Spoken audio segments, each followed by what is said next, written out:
Hi guys, welcome to आनंदी foods. आज आपण इथे पाहणार आहोत दम आलू. दम आलू कसे बनवायचे ते पाहणार आहोत पंजाबी स्टाईलमध्ये. इथे मी ना बेबी पोटॅटो घेतलेत. जास्त बारीक पण नाही आहेत माझ्याकडे. तुमच्याकडे जर असेल तर तुम्ही ते घेऊ शकता किंवा मोठाले असेल तर त्याला कापून घेऊ शकता. आता मी ते ना उकडायला ठेवलेत. तोपर्यंत मी इथं वाटण्याची तयारी करत आहे.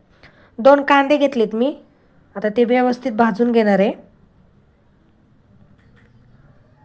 आपल्याला चांगले लाल होस तर भाजायचे 2 कांदे. इथं मी मिनिमम 4 ते 5 माणसाचा भाजी बनवणार आहे. 2 लवंगा घेतल्यात, 2 विलायची घेतल्यात आणि 3 हे घेतले मिरे घेतलेत आणि 3 मोठाले लाल टोमॅटो घेतलेत, अद्रक घेतले, लसूण घेतले. हे सगळं मी व्यवस्थित आहे ना परतून घेणार आहे. टोमॅटो चांगला आहे ना स्मॅश होस तर भाजून घ्यायचा आपल्याला. थोडा कांदा भाजून घ्यायचा आहे, त्याच्यानंतर ते आपल्याला भाजून घ्यायचं आहे. आता इथे ना मी बटाटे सोलून घेत आहे. छोटे नसेल ना तर मोठे घेतले तरी त्याला ना आपण थोडं असं बारीक करायचं आहे. आता आपण हे ना याला असे ना होल पाडून घेणार आहोत, म्हणजे आपण बटाटा फ्राय करणार ना तेव्हा त्याच्यात मसाले वगैरे जातील आणि टेस्ट लागेल बटाट्याची. बेबी पोटॅटो असेल तर तुम्हाला कापून घ्यायची काही गरज नाही, छोटालेच ठेवायचे आहेत अख्खे आणि तेच छान वाटतात. इथे मी तेल तापत ठेवलं आहे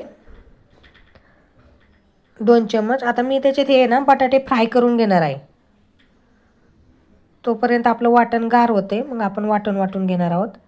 इथे मी हळद टाकली आहे अर्धा चम्मच लाल मिरची पावडर टाकली आहे, धने पावडर टाकली आहे आणि थोडीशी जिरा पावडर टाकते. आणि आपल्याला मीठ टाकायचं आहे. थोडा गरम मसाला टाकला आहे मी आणि कस्तुरी मेथी टाकली. आता आपल्याला हे ना सगळं परतून घ्यायचं आहे, म्हणजे चांगले ना फ्राय करायचे आहेत बटाटे.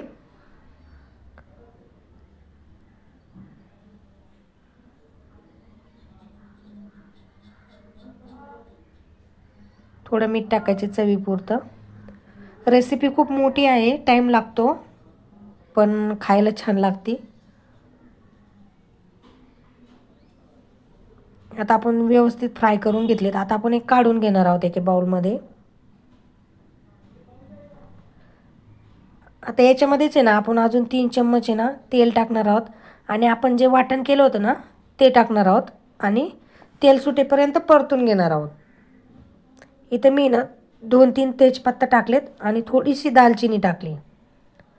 ते जर वाटण्यात टाकलं ना जास्त वास येतो उग्र, म्हणून आहे ना मी ते असे वरतून टाकत आहे. आता ह्या ग्रेव्हीमध्ये ना आपण वाटण जे भाजलं होतं ते टाकलं आहे आणि थोडीशी खसखस आणि 7-8 काजू आणि बेडगी मिरची ना मी भिजवून थोडी कोमट पाण्यात भिजवली होती, ती भिजवून वाटणात घातलेली आहे आणि त्याची ग्रेव्ही बनवली. आता इथे आपण आहे ना हळद टाकणार आहोत अर्धा चम्मच. चांगली परतून घ्यायची ग्रेव्ही. त्याला तेल सुटल्यावर हळद टाकायची. जिरेपूड टाकली आहे, धनेपूड टाकली आहे अर्धा चम्मच आणि अर्धा चम्मच लाल मिरची पावडर टाकलेली आहे. गरम मसाला टाकला आहे अर्धा चम्मच. चांगलं परतून घ्यायचं आपल्याला तेल सुटेपर्यंत.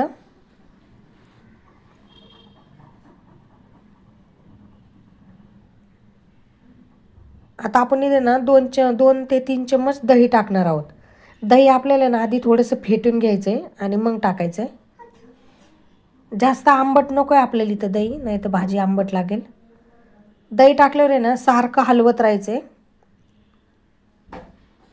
म्हणजे त्याच्या अशा दह्याच्या गाठी नाही होणार, व्यवस्थित मिक्स होईल.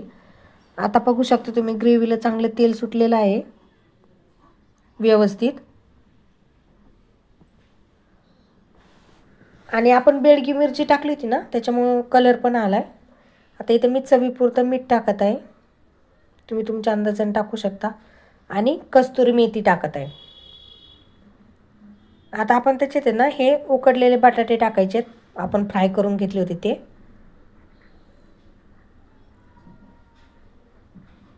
आणि चांगलं परतून घ्यायचं आहे. आता तुम्हाला पाहिजे तेवढं पाणी तुम्ही टाकू शकता, पण ही भाजी कसं घट्टच असते त्याच्यामुळं थोडं बेतानेच पाणी टाकायचं. तुम्ही रोटीसोबत किंवा चपातीसोबत जिरा राईससोबत खाऊ शकता.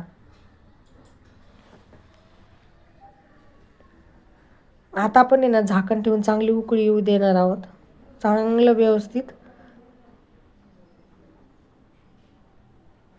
व्यवस्थित उकळी येऊन देणार आहोत. बघा आता किती छान झाले आणि उकळी पण आली आपल्या भाजीला. कलर पण किती छान आला आहे. आपण कुठलाच कलर ॲड केलेला नाही हॉटेलसारखा. आता कोथिंबीर टाका तुम्ही बारीक कापून वरतून.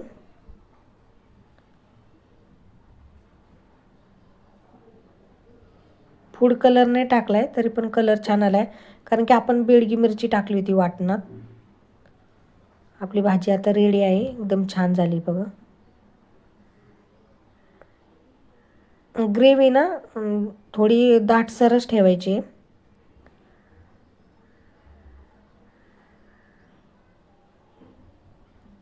म्हणजे खायला पण छान लागते. व्हिडिओ आवडला असेल तर लाईक करा, शेअर करा आणि सबस्क्राईब करा.